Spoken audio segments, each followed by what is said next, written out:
La Bible en un an. Lecture du 28 octobre. Tite, chapitre 3.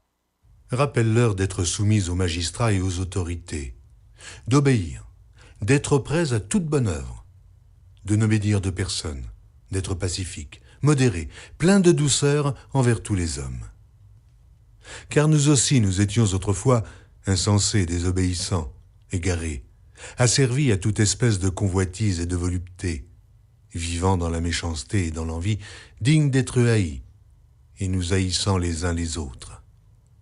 Mais lorsque la bonté de Dieu notre Sauveur et son amour pour les hommes ont été manifestés, il nous a sauvés, non à cause des œuvres de justice que nous aurions faites, mais selon sa miséricorde, par le baptême de la génération et le renouvellement du Saint-Esprit, qu'il a répandu sur nous avec abondance par Jésus-Christ, notre Sauveur, afin que, justifiés par sa grâce, nous devenions, en espérance, héritiers de la vie éternelle. Cette parole est certaine, et je veux que tu affirmes ces choses, afin que ceux qui ont cru en Dieu s'appliquent à pratiquer de bonnes œuvres. Voilà ce qui est bon et utile aux hommes. Mais évite les discussions folles, les généalogies, les querelles, les disputes relatives à la loi, car elles sont inutiles et vaines. Éloigne-toi, après un premier et un second avertissement, de celui qui provoque des divisions, sachant qu'un homme de cette espèce est perverti, et qu'il pêche en se condamnant lui-même. Lorsque je t'enverrai Artémas ou Tychique, hâte-toi de venir me rejoindre à Nicopolis, car c'est là que j'ai résolu de passer l'hiver. Aie soin de pourvoir au voyage de Zénas, le docteur de la loi, et d'Apollos, en sorte que rien ne leur manque. Il faut que les nôtres aussi apprennent à pratiquer de bonnes œuvres pour subvenir aux besoins pressants, afin qu'ils ne soient pas sans produire des fruits. Tous ceux qui sont avec moi te saluent. Salue ceux qui nous aiment dans la foi. Que la grâce soit avec vous tous. Jérémie, chapitre 51, versets 54 à 64. Des cris s'échappent de Babylone, et le désastre est grand dans le pays des Chaldéens. Car l'Éternel ravage Babylone. Il en fait cesser les cris retentissants. Les flots des dévastateurs mugissent comme de grandes eaux dont le bruit tumultueux se fait entendre. Oui, le dévastateur fond sur elle, sur Babylone. Les guerriers de Babylone sont pris. Leurs arcs sont brisés. Car l'Éternel est un Dieu qui rend à chacun selon ses œuvres, qui paye à chacun son salaire.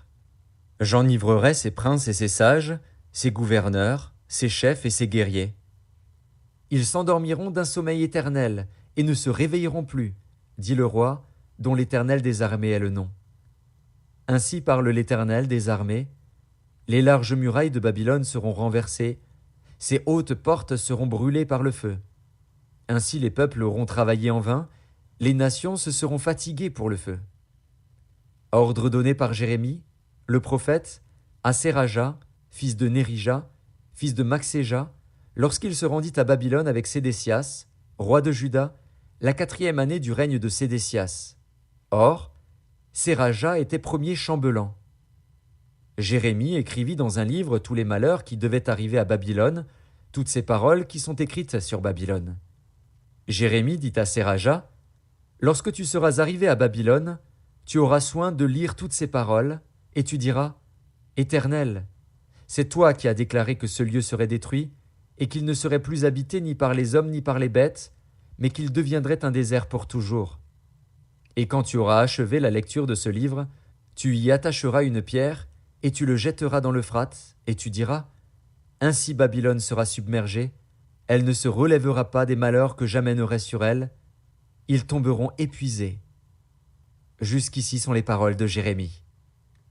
Jérémie, chapitre 52. Sédécias avait 21 ans lorsqu'il devint roi, et il régna 11 ans à Jérusalem. Sa mère s'appelait Hamutal, fille de Jérémie, de Libna. Il fit ce qui est mal aux yeux de l'Éternel, entièrement comme avait fait Joachim. Et cela arriva à cause de la colère de l'Éternel contre Jérusalem et contre Juda, qu'il voulait rejeter de devant sa face. Et Sédécias se révolta contre le roi de Babylone.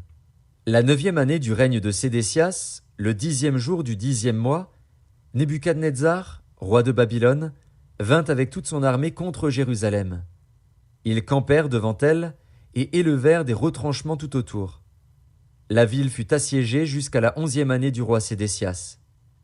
Le 9e jour du 4e mois, la famine était forte dans la ville, et il n'y avait pas de pain pour le peuple du pays. Alors la brèche fut faite à la ville, et tous les gens de guerre s'enfuirent et sortirent de la ville pendant la nuit par le chemin de la porte entre les deux murs près du jardin du roi, tandis que les Chaldéens environnaient la ville. Les fuyards prirent le chemin de la plaine. Mais l'armée des Chaldéens poursuivit le roi, et ils atteignirent Sédécias dans les plaines de Jéricho. Et toute son armée se dispersa loin de lui. Ils saisirent le roi, et le firent monter vers le roi de Babylone à Ribla, dans le pays de Hamath. Et il prononça contre lui une sentence. Le roi de Babylone fit égorger les fils de Sédécias en sa présence. Il fit aussi égorger tous les chefs de Juda à Ribla. Puis il fit crever les yeux de Sédécias, et le fit lier avec des chaînes d'airain. Le roi de Babylone l'emmena à Babylone, et il le tint en prison jusqu'au jour de sa mort. Le 10e jour du 5e mois, c'était la 19e année du règne de Nebuchadnezzar, roi de Babylone, Nebuzaradan, chef des gardes, au service du roi de Babylone, vint à Jérusalem.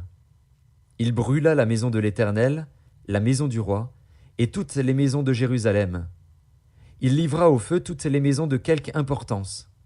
Toute l'armée des Chaldéens, qui était avec le chef des gardes, démolit toutes les murailles formant l'enceinte de Jérusalem.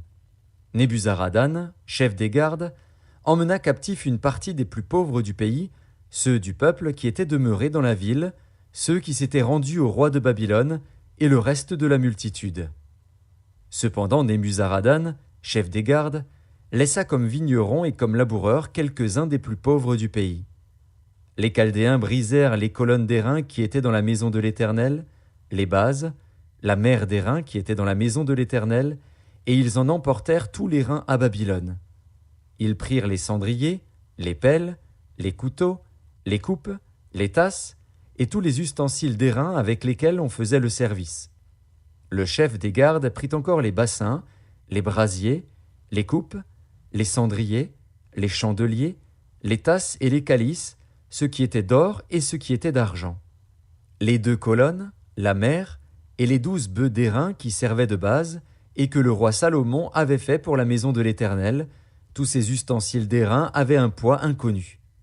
La hauteur de l'une des colonnes était de 18 coudées, et un cordon de 12 coudées l'entourait. Elle était creuse, et son épaisseur avait 4 doigts. Il y avait au-dessus un chapiteau d'airain, et la hauteur d'un chapiteau était de 5 coudées.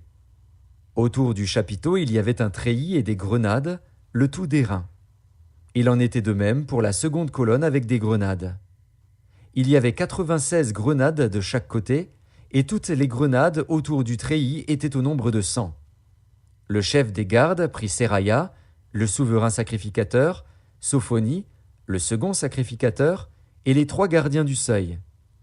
Et dans la ville, il prit un eunuque qui avait sous son commandement les gens de guerre, 7 hommes qui faisaient partie des conseillers du roi et qui furent trouvés dans la ville, le secrétaire du chef de l'armée qui était chargé d'enrôler le peuple du pays, et 60 hommes du peuple du pays qui se trouvèrent dans la ville. Nebuzaradan, chef des gardes, les prit et les conduisit vers le roi de Babylone à Ribla. Le roi de Babylone les frappa et les fit mourir à Ribla, dans le pays de Hamath. Ainsi Juda fut emmené captif loin de son pays. Voici le peuple que Nebuchadnezzar emmena en captivité, la 7e année, 3023 Juifs. La 18e année de Nebuchadnezzar, il emmena de Jérusalem 832 personnes.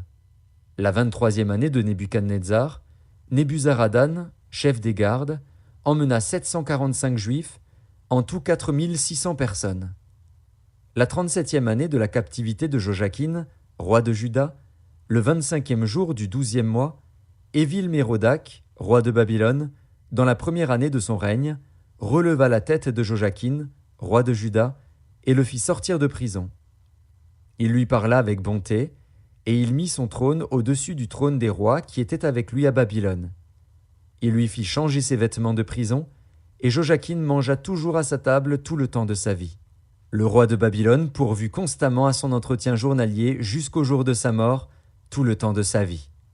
Psaume chapitre 100. Psaume de louange. Poussez vers l'Éternel des cris de joie, vous tous, habitants de la terre. Servez l'Éternel avec joie. Venez avec allégresse en sa présence. Sachez que l'Éternel est Dieu. C'est lui qui nous a fait, et nous lui appartenons. Nous sommes son peuple et le troupeau de son pâturage.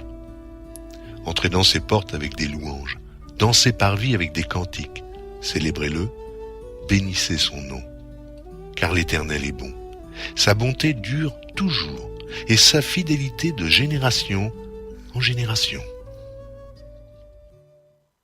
Proverbe chapitre 26, versets 18 et 19. Comme un furieux qui lance des flammes, des flèches et la mort, ainsi est un homme qui trompe son prochain et qui dit « N'était-ce pas pour plaisanter ?